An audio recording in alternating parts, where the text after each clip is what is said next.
我们呢因赶不上爷的马，恐怕得翻夜了，在这里啊借住一宿。我们这儿有的是炕，只管睡。不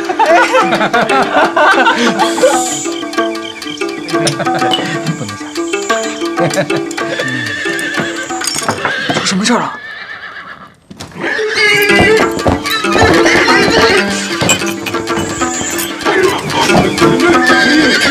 鱼！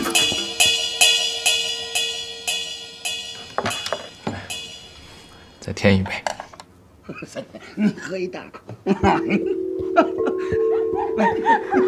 你们拿我当愚人待，什么事我不知。我生是你的人，死是你的鬼。如今既做了夫妻，我终身靠你。将来我妹子却如何结果？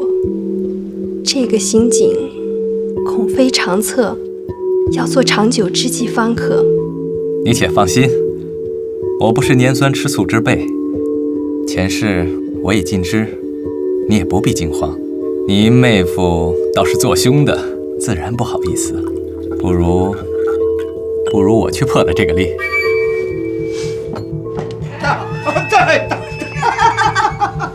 大哥兄弟来请安了。你我兄弟从前是如何样来？大哥为我操心，我今日粉身碎骨，感激不尽。大哥若多心，我亦何安？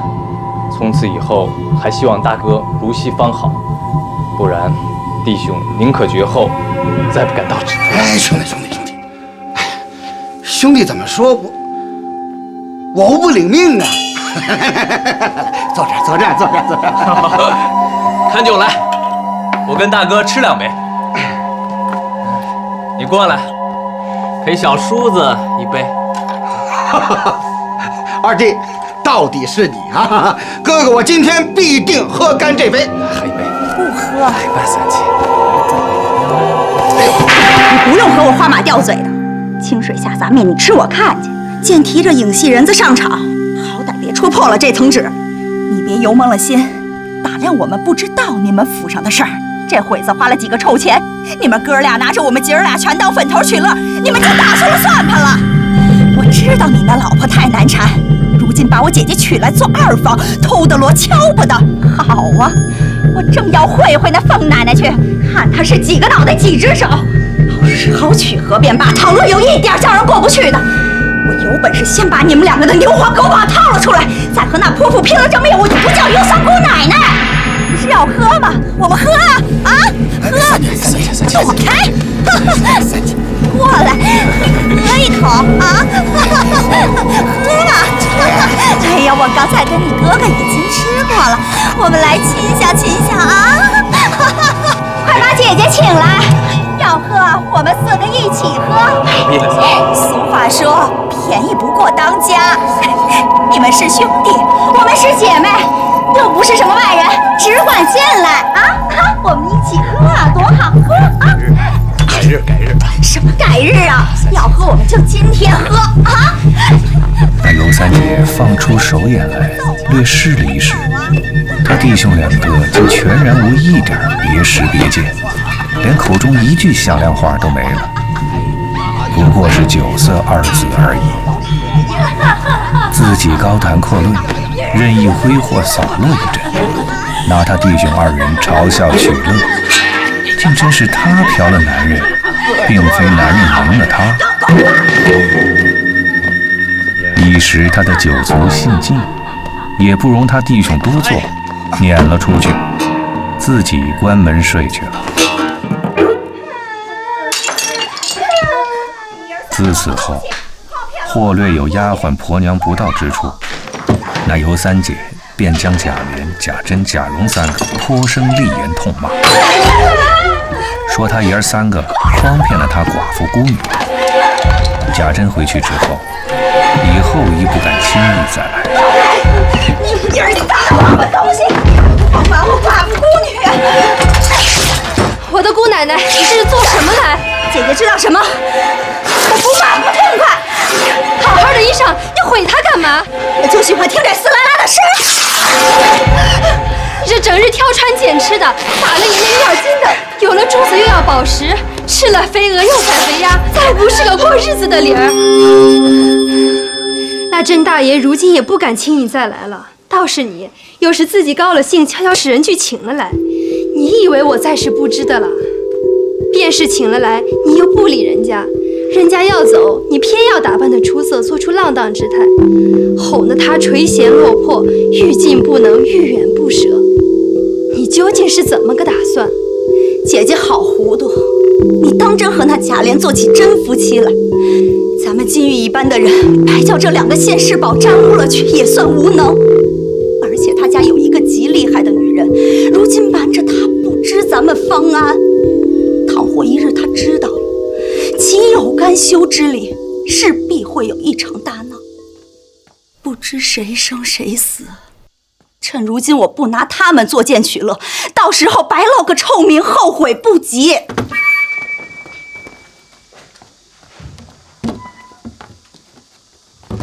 方才你也是听到了，你和甄大哥商议商议，捡个熟的人把三丫头聘了吧，留着她也不是长法子，终究要生出事来，怎么处？前日我曾回过大哥的，他只是舍不得。我说是块肥羊肉，只是烫得慌。玫瑰花可爱，刺儿大扎手，咱未必降得住。正经捡个人聘了吧。他只一丝丝就丢开手了。你叫我有何法？你放心，明日啊，咱们先劝三丫头，她肯了，叫她自己闹去，闹得无法，少不得聘她。这话即是。至次日，二姐另备了酒，贾琏也不出门，至午间特请他小妹过来，与他母亲上座。尤三姐便知其意。妈，坐，好好好。来，妹妹快坐。来，喝酒。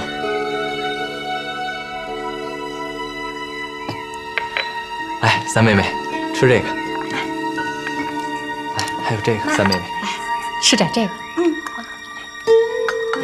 哎，自己吃。妹妹，姐姐不必说了。姐姐今日请我，自有一番大道理要说。但妹子不是愚人，也不用絮絮叨叨的提那从前丑事。我已尽知，说也无益。既如今姐姐得了好处安身，妈也有了安身之处，我也要自寻归处去，方是正理。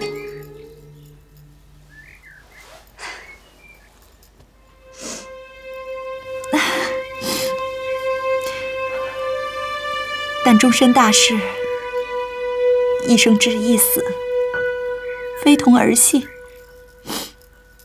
我如今已改过守分，只要我能捡一个素日可信、如意的人，方跟他去。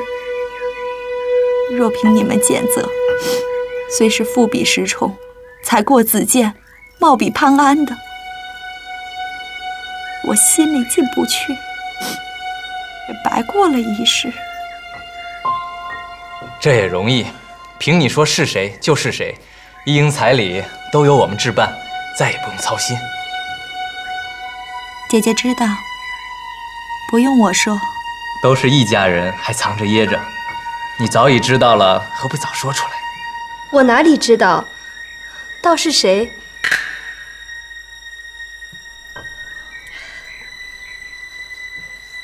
料定此人无疑了。我知道，这人缘不差，果然好眼力。你倒是知道了，究竟是谁？别人他如何进得去？一定是宝玉啊！呸！我们有姐妹10个，也嫁你弟兄10个，难道除了你家，天下就没其他好男子了不成？除了他，还有哪一个？不要只在眼前想，姐姐只在5年前想就是了。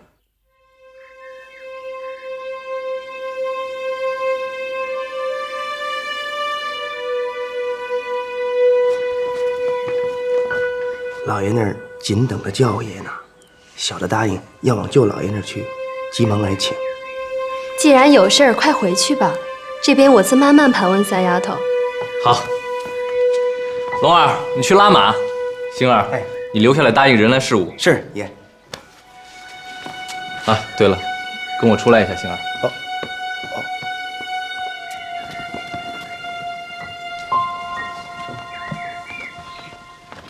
星儿，爷，昨儿家里没问。小的照爷吩咐，回了奶奶了。你去吧。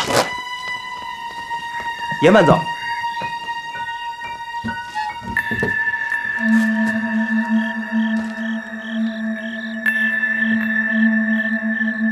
星儿，进来。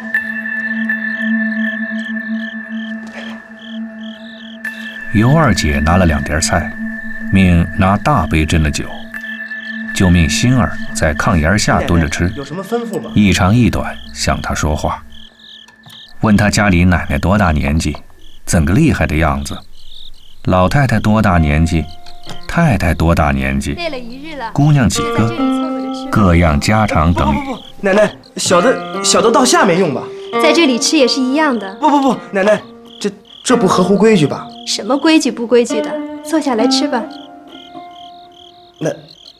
那小的就造次了。倒碗酒来。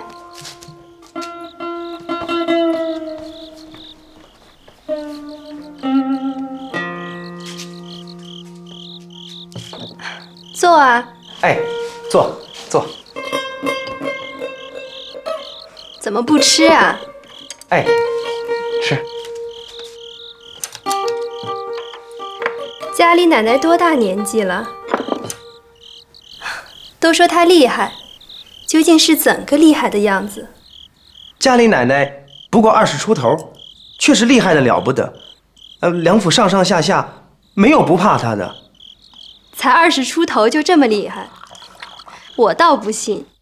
奶奶千万信我，我是2门上该班的人。我们一共2班，一班4个，共8人。这8个人里头，有几个是奶奶的心腹，有几个是我们爷爷的心腹。奶奶的心腹我们可不敢惹，爷爷的心腹奶奶就敢惹。要提起我们奶奶，心里歹毒，口里尖快，我们2爷也算是个好的，哪见得他呀？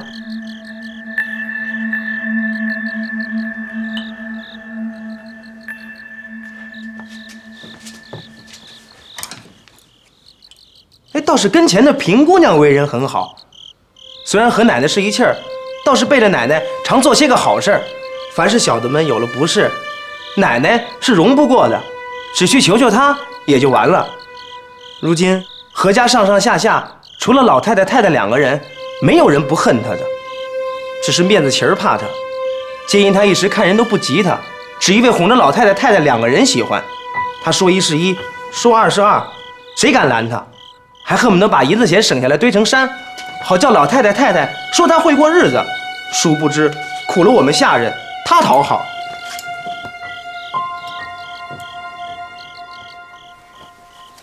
来，再添点儿。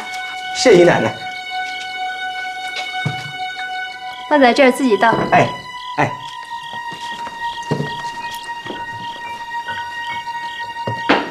顾着有了好事儿，他别不管别人先说，自个儿先拔尖儿。若是有了不好事儿，或者自己错了，他便一缩头推到别人身上去，还在一旁把火。如今连他正经婆婆大太太都嫌了他，说他雀儿捡着往处飞，黑母鸡一窝，自个儿家的事儿不管，倒替别人家瞎张罗。要不是老太太在头来，早叫过他去了。你背着他这等说他，将来还不知怎么说我呢。我又差他一层，越发有的说了。哎，奶奶要是这样说，小的不怕雷打。但凡小的们有造化起来，在娶奶奶时，若先得奶奶这样的人，小的们也少挨些打骂，也少提心吊胆的。如今跟2爷的这几个，谁不是背前背后的杨成奶奶盛德连下？我们商量着叫2爷要出来，情愿答应奶奶这儿呢。猴崽子，还不快起来呢！说句完话就吓得那样起来，你们做什么来？我呀还要找了你奶奶去呢。奶奶千万不要去，我告诉奶奶，一辈子不见她才好呢。嘴甜心苦，2面3刀，头上一笑脸，脚下便使绊儿，明是一盆火，暗是一把刀，都让他占了。只怕像三姨的这张嘴，也说他不过呢。像奶奶这样斯文良善人，哪是他的对手？我只以礼待他，他敢怎样？奶奶，不是小的吃了酒放肆胡说，奶奶便有礼让。可他一见奶奶比他标致，又比他得人心，他岂肯善罢甘休啊？别人是醋罐子，他是醋缸、醋瓮。凡是丫头们让二爷多看几眼，他便有本事当着二爷打个烂羊头。平姑娘虽是屋里人，大约1年2年之间，两人在一起一次，那他还口里颠10个过子呢，气得平姑娘使起性子哭闹一阵，说又不是我自己寻来的，你又浪着劝我，我当初不依，你反说我反了，这会子又这样，要是一般的也就罢了，倒央告平姑娘。可是扯谎，这样一个夜叉，怎么反怕屋里的人呢？哎，这就是俗语说的天下逃不过一个李字了。那平姑娘是他自幼的丫头，陪他过来的人一共4个，嫁人的嫁人，死了的死了，心腹只剩这一个。他原本收为屋里，一则是为了显他贤良名儿，二则又叫栓爷的心，好不外头走邪呀。还有一个因果，我们家的规矩，凡爷们大了，在未娶妻之前，都先放2个身边伺候着。原本爷爷有2个，谁知道他来了还没有半年，就都寻出人家不是，都打发走了。外人不好说，他自己脸上也过不去啊，才强逼着平姑娘做了房里人。那平姑娘又是个正经人，也从不把这件事放在心上，也不挑妻窝夫的，到一味赤胆忠心服侍的，这才容下。原来如此，但我听说你们家还有一位寡妇奶奶和几位姑娘，她这样厉害，这些人如何医德？原来奶奶不知道啊，我家这位寡妇奶奶，她的魂名叫做大菩萨，是第一善德人。我们家的规矩大，寡妇奶奶们不管事儿，只依清净守节。妙在家里姑娘多，只把姑娘们交给她，看书写字，学针线，学道理，这是她的责任。除此之外，问事不知，说事也不管，只为这一项病了，事儿多，为大奶奶掌管几日，究竟也无所管，只是按例而行，不像她多事成才。那边姑娘几个，又是怎样的人品？我家大姑娘那不用说，但凡不好也没这段大福。二姑娘的魂名叫二木头，戳一针也不哎呦一声。我家三姑娘的魂名叫玫瑰花。这是什么意思？哎，玫瑰花又红又香，人见人爱啊。只是啊，刺戳手，也是一位神道，只可惜不是太太养的，老过窝里出凤凰尾。四姑娘还小，那可正经是甄大爷的亲妹子，自幼无母，老太太就命太太抱过来养了这么大，也是一位不管事儿的。奶奶不知道吧？除了我们家的姑娘不算，还有2个姑娘，那可真是天上少有，地下无双啊！一个是姑太太的女儿，姓林，小名叫什么？黛玉。那面盘身段跟三姨不差多少，一肚子的文章，只是一身多病。这样的天气，她还穿夹的，出门风一吹就倒了。我们这起没王法的嘴，都悄悄叫她多病西施。另一位是我们姨太太的女儿，姓薛，叫什么宝钗，竟是血堆出来的。每茬出门或上车，或在院里瞥见她一眼，我们都鬼使神差，见到他们俩都不敢出气儿。你们大家规矩，虽然你们小孩子进得去，然遇见小姐们，原该远远藏开啊！不是，正经大礼，自然远远藏开，自不必说。那又是为何？哎，小的藏开了，只是不敢出气儿，生怕气儿大了，吹倒了姓林的；气儿暖了，吹化了姓薛的。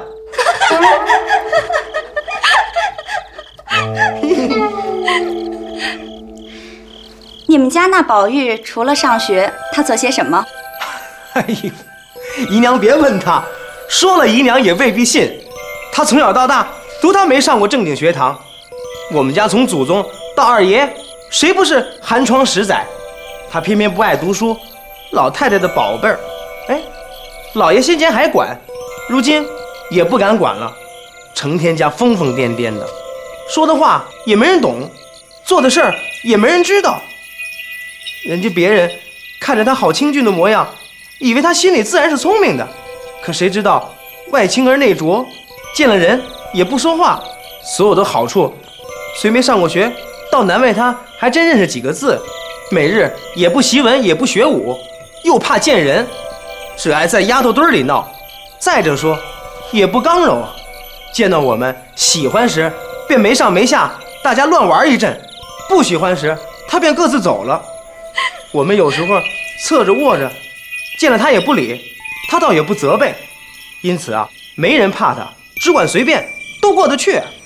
主子宽了，你们又这样；严了又抱怨，可知难产。我们看他倒好，原来这样，可惜了一个好胎子。姐姐信他胡说，咱们见了不是一面两面的。若说糊涂，哪些糊涂？姐姐记得，穿孝时咱们同在一处，那日正是和尚们进来绕关，当时咱们都在那里站着，只他站在头里挡着人。人说他不知礼又没眼色，过后他没悄悄地告诉咱们说，姐姐不知道，我并不是不懂眼色，想和尚们脏，怕气味啊熏了姐姐们。接着他吃茶，姐姐又要茶，那个老婆子就拿他的碗倒，他赶忙就说，我吃脏了的，另洗了再拿来。这2件事上，我冷眼看去，在女孩子面前，她是怎么样都过得去，只是不太合外人的事，所以呀，他们不知道。依你说，你俩竟是情投意合了，竟把你许了他，岂不好？哎，若论模样行事为人，倒还真是对好的，只是他已有了，只为路行，将来啊，准是林姑娘定了。只因林姑娘多病，二则又都还小，故尚未及此。再过3、2年，老太太便一开口，嘿，那就再无不准的了。奶奶，老爷有事儿，是件机密大事儿，要遣二爷往平安州去，不过3、5日就起身，来回也得半月功夫。今日不能来了，请老奶奶早和二姨定了那事儿，明日爷来，好做定夺。知道了。奶奶，那小的就告退了。下去吧。哎，好妹妹，线下无人，你总得告诉了我吧。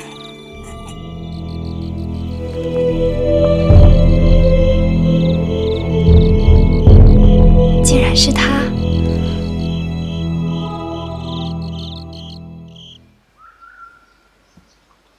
既有正事，何必忙忙又来？啊，千万别为我误事。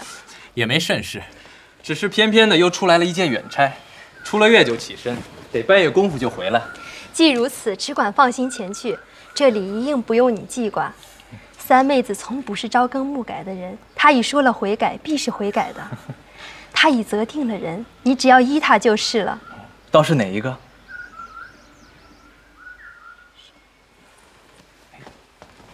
到底是何人？这人此刻不在这里，不知多怎才来，也难为他眼里。自己说了，这人1年不来，他等1年；10年不来，等10年。若这人死了，再不能来了，他情愿剃了头当姑子去，吃长斋念佛，以了今生。到底是谁这样动他的心？说来话长，5年前我们老娘家里做生日，妈和我们到那里与老娘拜寿，他家请了一起串客，里头有个做小生的，叫做柳香莲，他看上了，如今要他才嫁。你不知道这柳二郎那样一个标致人，最是冷面冷心的，差不多的人都无情无义。他最跟宝玉合得来，去年因打了薛呆子，他不好意思见我们的，不知哪里去了一向。后来听见有人说来了，不知是真是假。一问宝玉的小子们就知道了。倘或没来，他平踪浪迹，知道几年才来，岂不白耽搁了？我们那三丫头说得出来，干得出来，她怎样说，只依她便了。那这事儿也不能依他呀。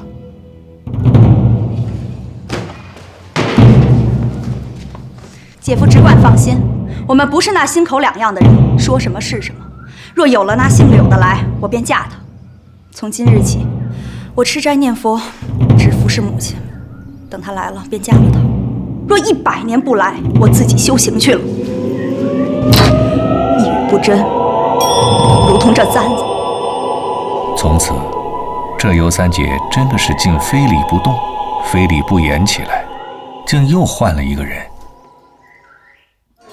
贾琏是日一早出城，就奔平安州大道。方走了3日，顶头竟是薛蟠和柳湘莲来了。一会儿咱们到菜馆去吧，点几个好菜，好吧？哟，你怎么在这儿啊？来喽！到过之后啊，我们忙着请你们两个和解啊，谁知柳兄踪迹全无。怎么你们两个今日倒在一处了？谁知天下竟有这样的奇事啊！我同伙计犯了货物，自春天起身，正往回里走，一路倒还平安。谁知前日到了平安州界，遇到了一伙强盗，已将货物劫去。不想柳二弟从哪里来了啊？赶走了贼人，夺回了货物，还救了我们的性命。我要谢他，可他又不受啊，所以我们结拜了生死弟兄。如今一路进京，从今往后，我们就是亲兄亲弟一般了。原来如此啊，倒叫我们悬了半日的心呐。哎，这二郎将要去何处啊？我们到前面岔口分路，他分路往南200里，那儿有他一个姑妈，他去望候望候。我呢，先去京城安置好我的事情，然后给他寻一处宅子，寻摸一个好亲事，到时候大家把日子过起来。好，我倒有一门好亲事，堪陪二郎。哦，是哪一家的女子？说来话长了。前日不久，我娶了尤老娘家的二姐。温柔和顺，人有标致。她还有个妹妹，待字闺中，正与二郎是一对儿啊。早该如此，这都是蛇表妹之过。哎，你又忘情了啊，还不住口？既是这等，这门亲事定是要做的啊。哎，我本有愿，定要娶一个绝色的女子。如今既是贵坤重高仪，顾不得那么多了，我任凭裁夺，无不从命。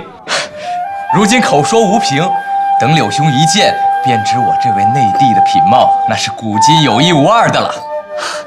他既如此说，等弟进京探了姑娘，不过月中就进京的，到时再定如何啊？好，你我一言为定。只是我信不过柳兄啊，你乃平踪浪迹，倘或掩之不归，岂不耽误了人家？须得留一定礼。大丈夫且有失信之理啊！小弟素系贫寒，况且客中，何有定礼呀？哎，我这儿倒有份现成的，不如备一份让二哥带去。不，也不需要什么金帛之礼，须是柳兄亲身自有之物，不论物之贵贱。不过我带去取个信儿。弟无别物，此剑防身不能卸下。弟囊中尚有一把鸳鸯剑，嚯，此剑乃武家传代之宝，小弟不敢善用，只随身收藏而已。贾兄，请拿去为定。弟纵系水流花落之性，然亦断不舍此剑者。好，二郎，那我就在家静候你的好音了。来，我们兄弟3个痛饮3杯。来，好，来。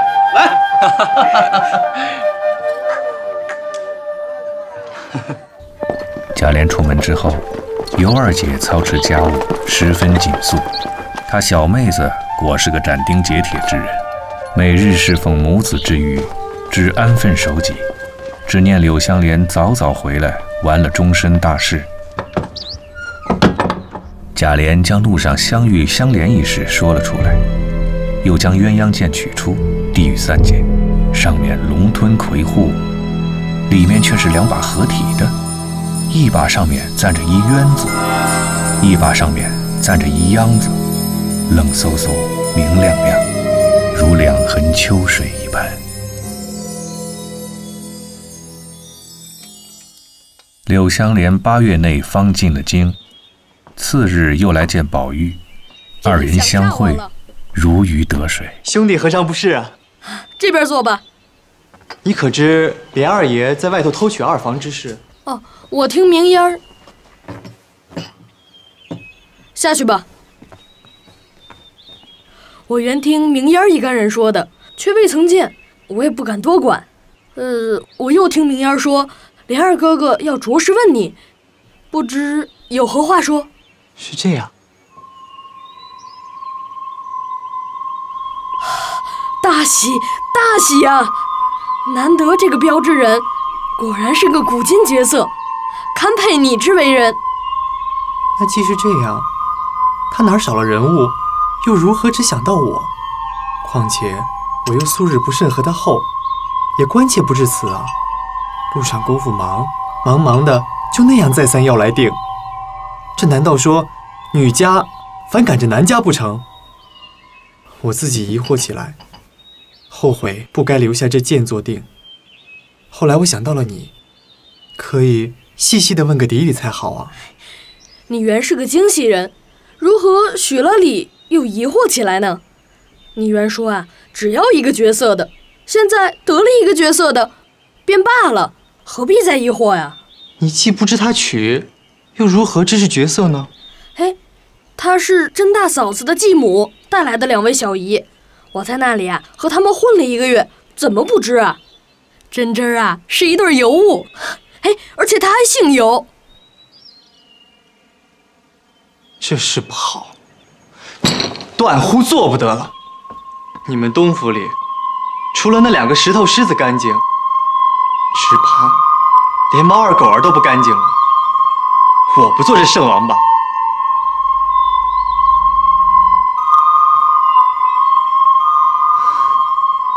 我这该死胡说，你好歹告诉我，他品性如何？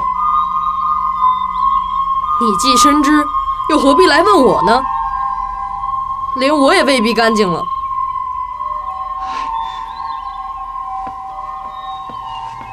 原是我自己一时忘了情，好歹别多心呐。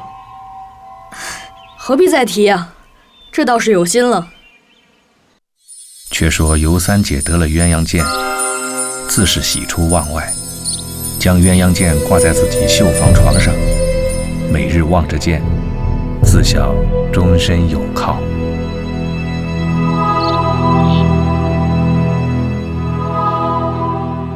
尤二爷来啦！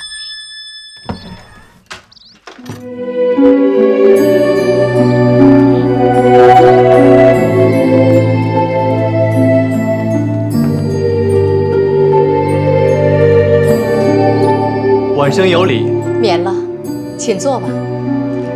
快坐，快坐。刘二郎，如今我们已是一家人了，女人面皮也未免太薄了些。客中偶然忙促，谁知家姑母于4月间定了地父，使弟无言可回。若从了老兄，背了姑母，似非合理。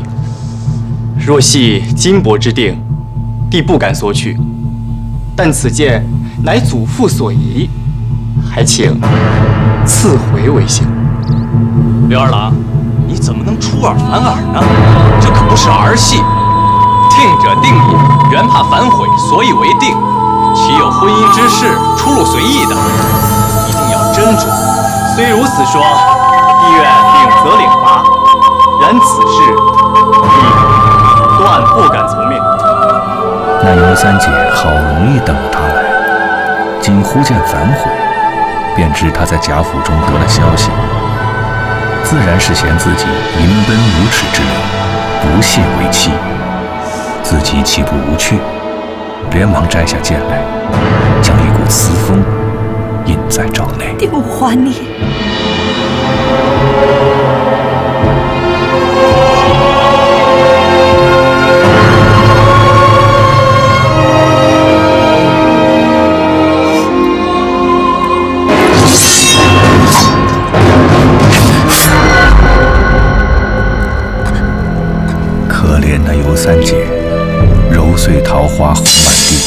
玉山倾倒在南府，芳龄会信，袅袅明明，不知哪边去了。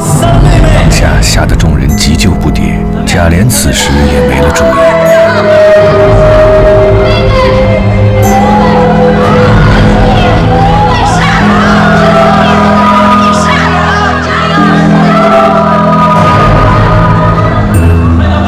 香莲赋诗大哭一场，等买了棺木，眼见入殓，又府官大哭一场，方告辞而去。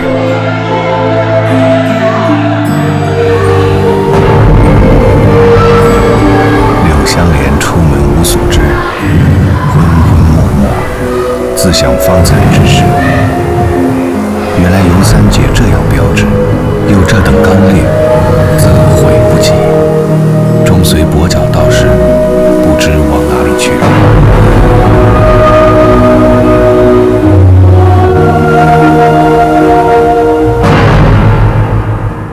你却听见了什么？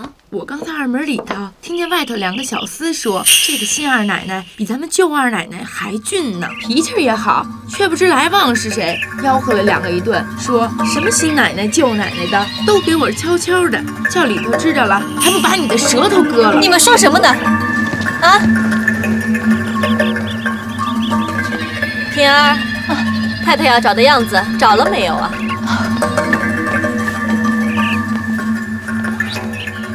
他们说，二爷在外面找了新的二奶奶。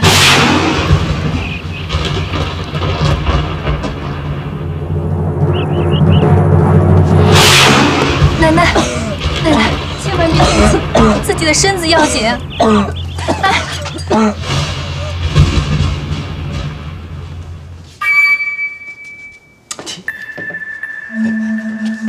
二奶奶，人来了。好小子，你和你爷办的好事儿，你只实说吧。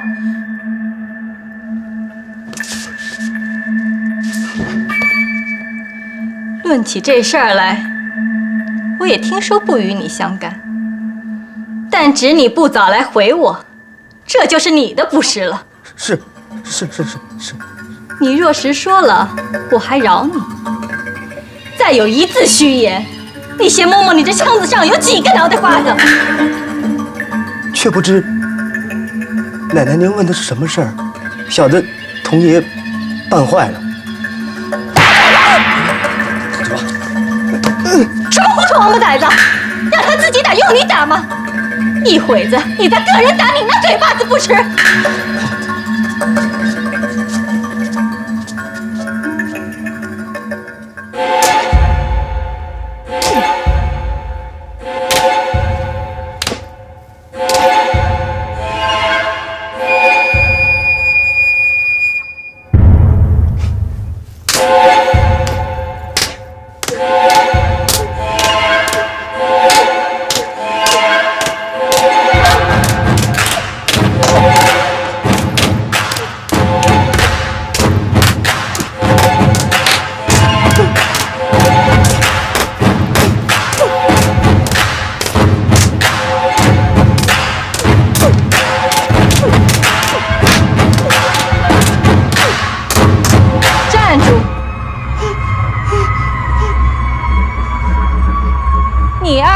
在外头娶了什么新奶奶、旧奶奶的事儿，你大概还不知道。求奶奶长生，奴才再也不敢撒一个字的谎了。奶奶，快说！这事头了奴才也不知道。就是这一天，东府里的大老爷送了病，那玉楼就往甄大爷家去领银子，二爷跟荣官就来到了府里，这一住了。他们爷俩就聊起了甄大爷家的2位姨奶奶，这二爷这夸他好，这荣官就哄着二爷说要把那2姨奶奶说给他。呸！你个没脸的王八蛋！她是你哪门子的姨奶奶？奴才该死！没了吗？怎么不说了？奶奶射了奴才再婚。放你妈个屁！什么数不数的？你好生给我往下说，好多着呢。后来爷听这话就喜欢了，后来炉子也不知道怎么就弄成真的了。这个自然嘛，你可哪里知道呢？你知道的只怕都烦了呢。好了，说底下的吧。后来，荣哥就给二爷找了房子。如今房子在哪儿？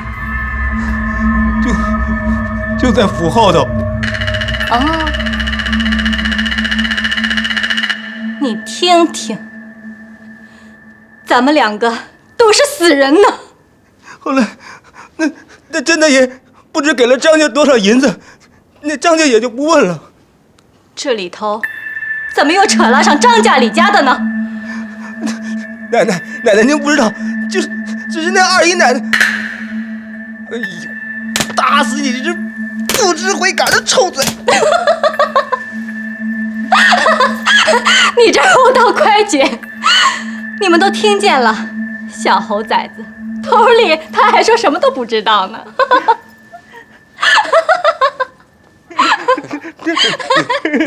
后来二爷就标糊了房子，就把他娶过来了。打哪里娶来的？他的老娘家抬过来的。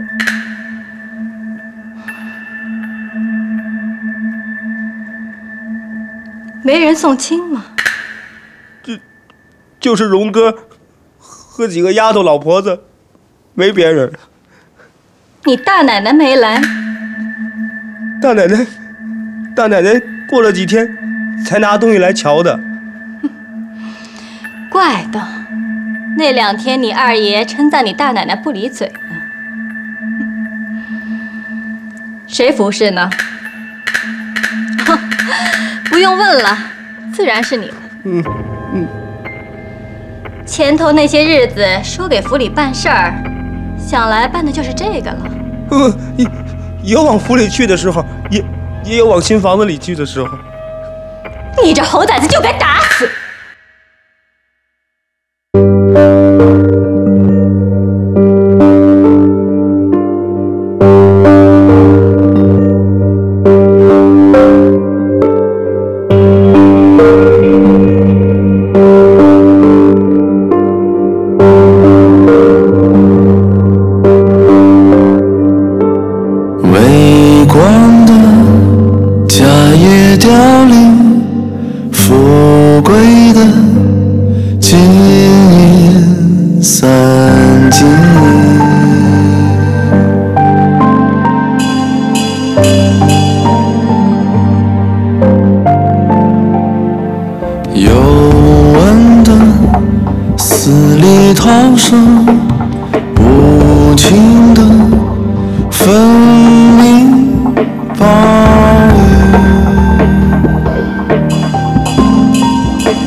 真该